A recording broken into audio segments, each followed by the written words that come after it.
வணக்கம் நேயர்களே, தமிழ்பைரேட்ஸ்.com வழங்கும் அமரர் கல்கியின் பொன்னியின் செல்வன் முதல் பாகம், அத்தியாயம் 27, ஆஸ்தான புலவர்கள். வாசிப்பது அர்ச்சனா. பராக் பராக், இதோ வருகிறார்கள் புலவர் பெருமக்கள், கவிஞர் சிகாமணிகள், தமிழ் பெருங்கடலின் கரை கண்டவர்கள், அகத்தியனாரின் வழிவந்தவர்கள், தொல்காப்பியம் முதலிய சங்க நூல்களை கரைத்து குடித்தவர்கள், சிலப்பதிகாரம் முதலிய ஐம்பெருங்காப்பியங்களை தலைகீழாக படித்தவர்கள், தெய்வத் தமிழ்மறையான திருக்குறளையும் ஒரு கை பார்த்தவர்கள், இலக்கியம் கண்டதற்கு இலக்கணம் அறிந்தவர்கள், இலக்கணம் கோரியதற்கு இலக்கியம் தெரிந்தவர்கள், தாங்களே சுயமாகவும் கவி பாட வல்லவர்கள், அவர்கள் ஒவ்வொருவரும் எழுதிய கவிகள் அடங்கிய ஏட்டுச்சுவடிகள் கோடானு கோடி கரையான்களுக்கு பல்லாண்டு உயிர் வாழ்வதற்கு உணவாகும் என்றால் பார்த்து கொள்ளுங்கள். புலவர் பெருமக்கள் அவ்வளவு பேரும் கும்பலாக சுந்தர சோழ சக்கரவர்த்தியின் சன்னிதானத்துக்கு வந்து சேர்ந்தார்கள். வாழ்க வாழ்க, ஏழுலகமும் ஒரு குடையின் கீழ் ஆளும் சுந்தர சோழ மகா சக்கரவர்த்தி வாழ்க, பாண்டியனை சுரமிறக்கின பெருமாள் வாழ்க, புலவர்களை புறக்கும் பெருமான் வாழ்க, கவிஞர்களின் கதியான கருணை வள்ளல் வாழ்க, பண்டித வத்சலராகிய பராந்தக சக்கரவர்த்தியின் திருப்பேரர் நீடூழி வாழ்க என்று வாழ்த்தினார்கள். இந்த கோஷங்களையும் கூச்சல்களையும் சுந்தர சோழர் அவ்வளவாக விரும்பவில்லை. எனினும் அதை வெளியில் காட்டிக்கொள்ளாமல் தமது நோயையும் மறந்து வந்தவர்களை வரவேற்பதற்காக எழுந்திருக்க முயன்றார். உடனே சின்ன பழுவேட்டரையர் முன்வந்து, பிரபு, புலவர்கள் தங்களை தரிசித்து மரியாதை செலுத்திவிட்டு போக வந்திருக்கிறார்களே அன்றி தங்களுக்கு சிரமம் கொடுக்க வரவில்லை. ஆகையால் தயவு செய்து தங்களை சிரமப்படுத்திக் கொள்ளக்கூடாது என்றார். ஆம் ஆம் அரசர்க்கரசே, சக்கரவர்த்தி பெருமானே, தங்களுக்கு சிறிதும் சிரமம் கொடுக்க நாங்கள் வந்தோமில்லை என்றார் புலவர்களின் தலைவராகிய நல்லன் சாத்தனார். உங்களையெல்லாம் நெடுநாளைக்கு பிறகு பார்ப்பதில் எனக்கு மிக்க மகிழ்ச்சி.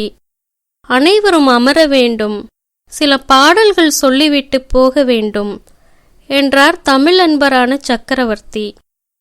தரையில் விரித்திருந்த இரத்தின ஜமக்காலத்தில் எல்லோரும் உட்கார்ந்தார்கள். அதுதான் சமயம் என்று நமது வீரன் வல்லவரையனும் புலவர் கூட்டத்துடன் கலந்து உட்கார்ந்து கொண்டான். தான் சொல்ல விரும்பியதை முழுதும் சக்கரவர்த்தியிடம் சொல்லாமல் போக அவனுக்கு மனமில்லை. சந்தர்ப்பம் ஒருவேளை கிடைத்தால் சொல்லிவிட்டு போகலாம் என்று எண்ணி உட்கார்ந்தான். இதை சின்ன பழுவேட்டரையர் கவனித்தார். அவருடைய மீசை துடித்தது. முதலில் அவனை வெளியில் அனுப்பிவிடலாமா என்று நினைத்தார். பிறகு அவன் அங்கே தம்முடைய கண்காணிப்பில் இருப்பதே நலம் என்று தீர்மானித்தார். எனவே அவனை பார்த்ததும் பார்க்காதது போல் இருந்தார். இந்த புலவர்கள் சென்ற பிறகு அவனை வெளியே அழைத்துச் சென்று அவன் மகாராஜாவிடத்தில் சொன்ன செய்தி என்னவென்பதை நன்கு தெரிந்து கொள்ள விரும்பினார். அபாயம் அபாயம் என்ற அவனுடைய குரல் அவர் காதில் இன்னும் ஒலித்துக்கொண்டே இருந்தது. புலவர்களே, தமிழ் பாடல்கள் கேட்ட அதிக காலமாயிற்று. என் செவிகள் தமிழ் பாடலுக்கு பசித்திருக்கின்றன. உங்களில் எவரேனும் புதிய பாடல் ஏதேனும் கொண்டு வந்திருக்கிறீர்களா என்று சக்கரவர்த்தி சுந்தர சோழர் கேட்டார். உடனே ஒரு புலவர் சிகாமணி எழுந்து நின்று, பிரபு, உலகபுரத்தில் தங்கள் திருப்பெயரால் விளங்கும் சுந்தர சோழ பெரும்பள்ளியிலிருந்து அடியேன் வந்தேன். சிவநேச செல்வராகிய தாங்கள் பௌத்த மடாலயத்துக்கு நிபந்தமளித்து உதவியதை இந்த தமிழகமெங்கும் உள்ள பௌத்தர்கள் பாராட்டி போற்றுகிறார்கள். தாங்கள் உடல் நோயுற்றிருப்பது அறிந்தது முதல் பிக்ஷுக்கள் மிக்க கவலை கொண்டு தங்கள் உடல் நலத்துக்காக பிரார்த்தனை நடத்தி வருகிறார்கள். அந்த பிரார்த்தனை பாடலை இவ்விடம் சொல்ல அருள் கூர்ந்து அனுமதி தர வேண்டும் என்றார். அப்படியே சொல்ல வேணும், கேட்க காத்து கொண்டிருக்கிறேன் என்றார் சக்கரவர்த்தி. புலவரும் பின்வரும் பாடலை இசையுடன் பாடினார். போதியன் திருநிழல் புனித நிற்பரவதும் மேதகு நந்திபுரி மன்னர் சுந்தர சோழர் வன்மையும் வனப்பும் திண்மையும் உலகிற் சிறந்து வாழ்கெனவே. பாடலை கேட்டதும் புலவர்கள் அத்தனை பேரும் நன்று நன்று என்று கூறி தங்கள் பாராட்டுதலை தெரிவித்தார்கள். புத்தர்கள் இவ்வளவு நன்றியுடையவர்களாயிருப்பது வியப்பு வியப்பு என்றார் ஒரு வீரசைவ கவிராயர். ஆம், அது வியப்பான காரியந்தான். உலகபுரம் புத்த மடத்துக்கு நான் செய்த சேவை மிக அற்பம். அதற்கு இவ்வளவு பாராட்டு வேண்டுமா என்றார் மன்னர். சக்கரவர்த்தியின் வன்மை திறத்தை அனுபவித்தவர் யார்தான் என்றென்றைக்கும் நன்றி செலுத்தி பாராட்டாதிருக்க முடியும்? இந்திரனும் சூரியனும் சிவபெருமானும் கூட தங்களுடைய வன்மையின் பயனை அனுபவித்திருக்கிறார்கள் என்றார் மற்றோர் புலவர் சிரோமணி.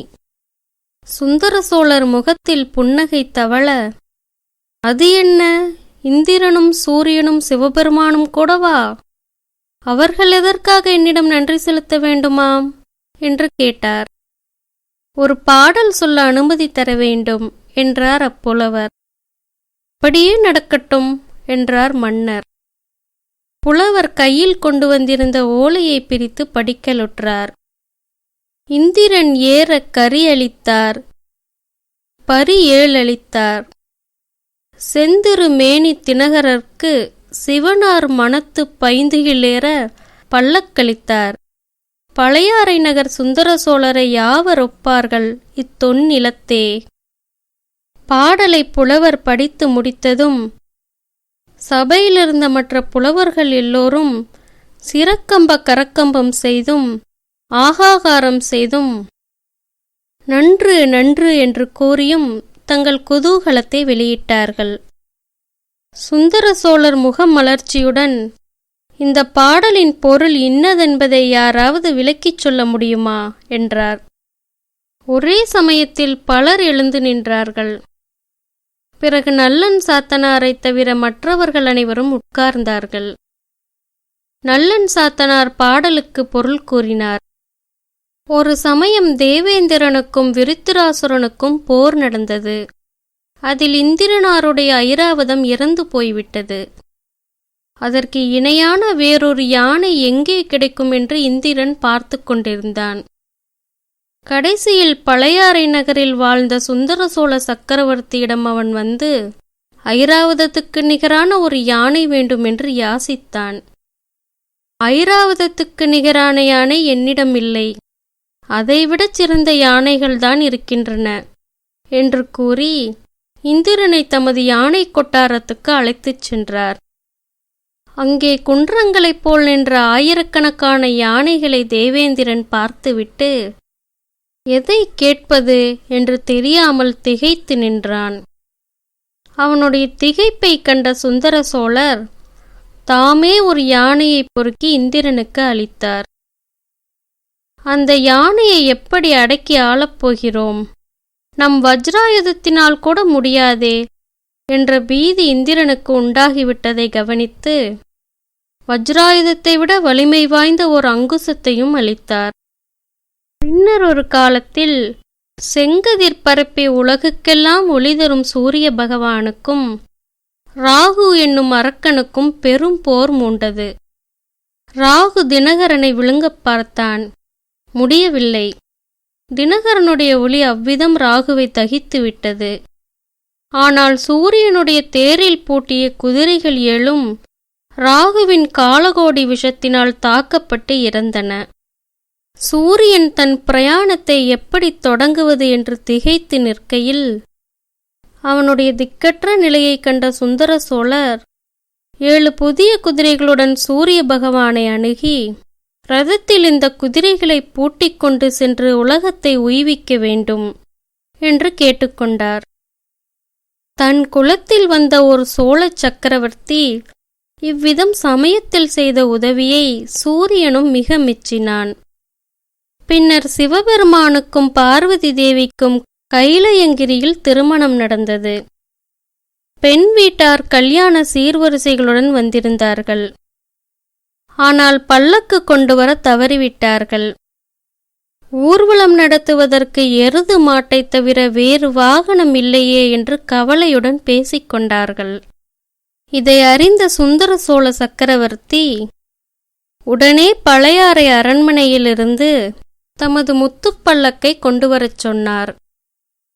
பயபக்தியுடன் சிவபெருமான் திருமணத்துக்கு தம் காணிக்கையாக அப்பல்லக்கை அளித்தார். அப்படிப்பட்ட சுந்தர சோழ சக்கரவர்த்திக்கு உவமை சொல்லக்கூடியவர்கள் இந்த விரிந்து பறந்து அலைகடல் சூழ்ந்த பெரிய உலகத்தில் வேறு யார் இருக்கிறார்கள்?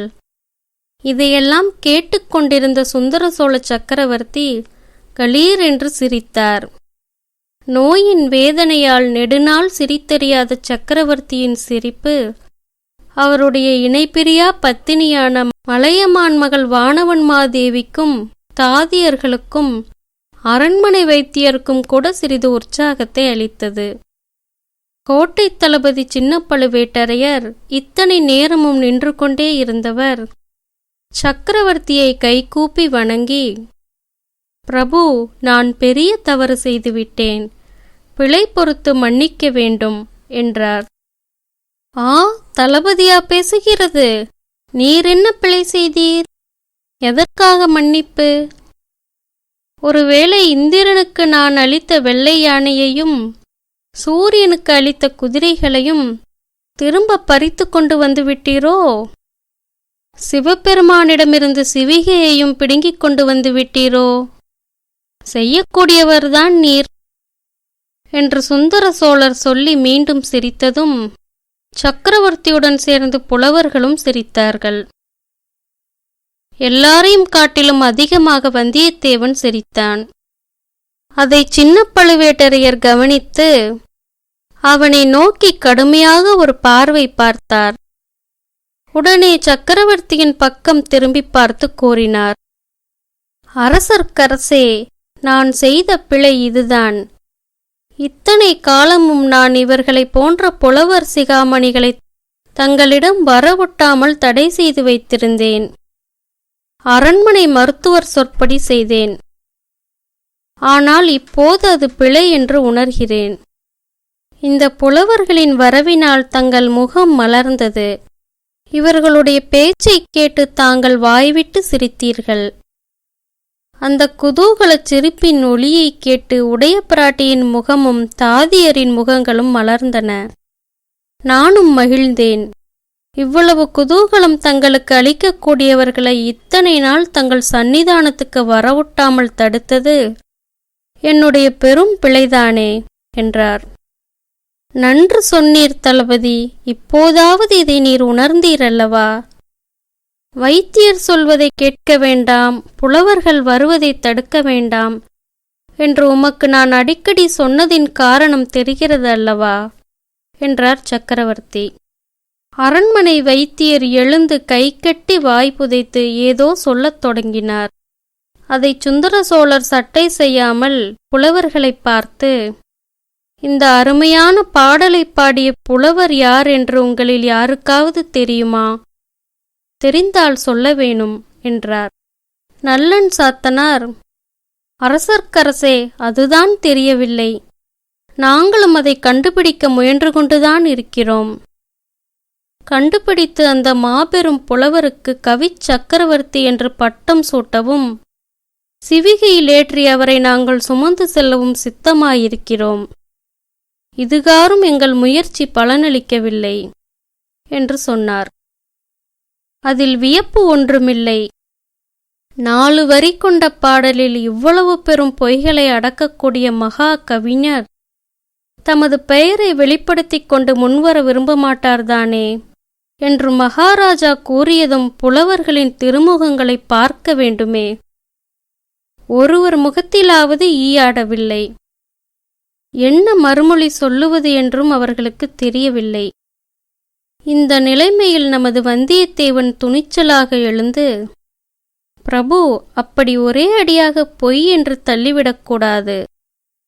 இல்லாத விஷயத்தை சாதாரண பாமர மக்கள் சொன்னால் அது பொய். இராஜாங்க நிர்வாகத்தில் ஈடுபட்டவர்கள் அவ்விதம் சொன்னால் அது ராஜதந்திர சாணக்கியம். கவிகள் அவ்வாறு கூறினால் அது கற்பனை, அணி அலங்காரம், இல்பொருள் ஓமை என்றான். புலவர்கள் அத்தனை பேரும் அவன் பக்கமாக பார்த்து நன்று நன்று என்று உற்சாகத்துடன் ஆர்ப்பரித்தார்கள். சக்கரவர்த்தியும் வந்தியத்தேவனை உற்று நோக்கி, ஓ, நீ காஞ்சியிலிருந்து ஓலை கொண்டு வந்தவன் அல்லவா? கெட்டிக்கார பிள்ளை, நன்றாக என்னை மடக்கிவிட்டாய் என்றார். பிறகு சபையை பார்த்து, புலவர்களே, பாடல் மிக அருமையான பாடலாக இருந்தாலும் அதை பாடியவரை கண்டுபிடிக்க வேண்டிய சிரமமும் அவருக்கு கவி சக்கரவர்த்தி என்னும் பட்டம் சூட்ட வேண்டிய அவசியமும் இல்லை. இதை பாடிய புலவரை எனக்கு தெரியும். ஏற்கனவே அவருடைய சிரசின் பேரில் தூக்க முடியாத கனமுடைய சோழ சாம்ராஜ்ய மணி மகுடம் உட்கார்ந்து அழுத்திக் கொண்டிருக்கிறது. புவி சக்கரவர்த்தி, திரிபுவன சக்கரவர்த்தி, ஏழுலக சக்கரவர்த்தி என்னும் பட்டங்களையும் அந்த கவிராயர் சுமக்க முடியாமல் சுமந்து கொண்டிருக்கிறார் என்றார் சுந்தர சோழர். இதை கேட்ட புலவர்கள் அத்தனை பேரும் ஆச்சரியக் கடலில் முழுகி தத்தளித்தார்கள் என்று கூறினால் அதை வாசகர்கள் பொய் என்று தள்ளிவிடக்கூடாது. ஆசிரியரின் கற்பனை, அணி அலங்காரம், இல்பொருள் ஓமை என்று இவ்விதம் ஏதாவது ஒரு இலக்கணம் கூறி ஒப்புக்கொள்ளத்தான் வேண்டும். நன்றி நேயர்களே, மீண்டும் அடுத்த அத்தியாயத்தில் சந்திப்போம்.